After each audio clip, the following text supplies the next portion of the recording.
Penyelenggaraan konferensi IMF World Bank di satu sisi menjadi angin segar bagi Bali, khususnya karena mampu menggerakkan roda perekonomian. Namun tantangan yang muncul juga diharapkan mampu diatasi dengan baik, seperti pelaksanaan yang berdekatan dengan perhelatan politik, yakni pemilihan kepala daerah di Bali.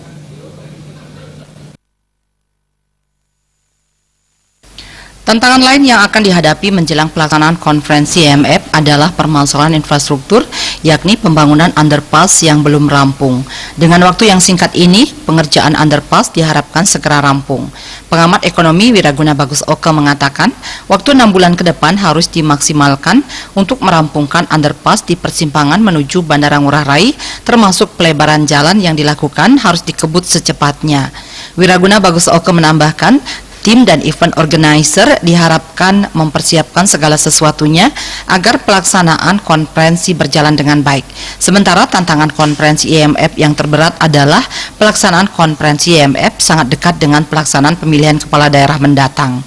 Para penegak hukum dan aparat lainnya harus sigap dan tetap siaga agar situasi senantiasa aman. Eranya tahun politik bersamaan. Nah, tantangannya di sana.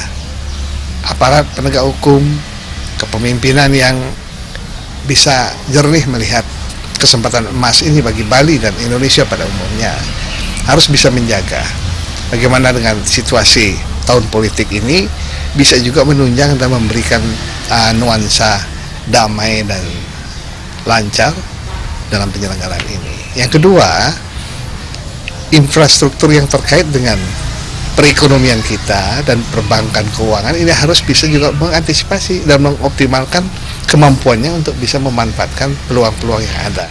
Tantangan infrastruktur ekonomi dan perbankan harus siap dengan mengoptimalkan upaya mensukseskan pelaksanaan konferensi ini.